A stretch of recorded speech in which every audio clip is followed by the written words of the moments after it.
দেখুন একটা কথা বলি আপনাদের,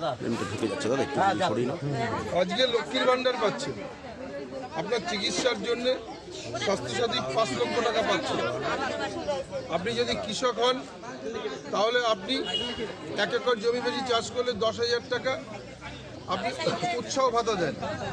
যদি আপনার 1 একর জমি নিচে আপনি চাষ করেন তাহলে আপনাকে 4,000 টাকা উৎসাহ ভাতা দেন। আপনি যদি কৃষক হন আপনার কৃষি পেনশনের ব্যবস্থায় সরকার করেছেন।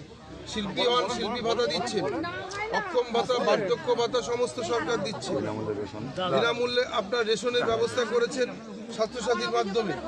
আপনার ছেলে মেয়ে উচ্চশিক্ষায় শিক্ষিত হতে যাবে, তার জন্য স্টুডেন্ট ক্রেডিট কার্ডের ব্যবস্থা করেছে 10 লক্ষ টাকা। স্বাভাবিক কারণে সারা ভারতবর্ষে কোথাও কোনো মুখ্যমন্ত্রী এই কাজ করতে পারেনি।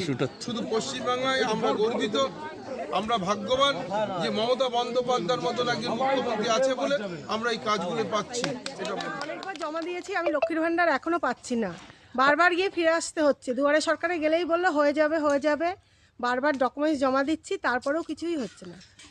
এই যে আপনাদের প্রধান আপনাদের সাথে কখনো ভালো ব্যবহার করে বা কোনো কখনো আমাদের সাথে মিট করেনি। 2-4 জনের মানে আমাদের যে পার্টির যে মেম্বার আছে তাদের মাধ্যমে খবর দিলে বললো হয়ে যাবে বা এখানে যান ওখানে যান, কিছু করেন, বাড়ি এসে কোনো খোঁজ খবরও নেয়নি। এই যে আজকে দিদির দুধ বিশ্বজিৎ দাস আসলেন, কি বললেন, কি বলে আশ্বস্ত করলেন আপনাদের? উনি আশ্বস্ত করলেন যে হয়ে যাবে, আপনারাও একটু সহযোগিতা করুন, আমরাও সহযোগিতা করছি, হয়ে যাবে বললো, আর কোনো সমস্যা থাকবে না। কবার জমা দিয়েছিলেন? 3 বার জমা দিয়েছিলাম। স্বাস্থ্যসাথী হয়েছে? স্বাস্থ্যসাথী অনেকবার জমা দেওয়ার পরে এবার হলো। এই জায়গার কি নাম? এই জায়গায় গণদীপায়ন দিঘির পাড়। আপনার কি নাম? আমার নাম মহুয়া চক্রবর্তী।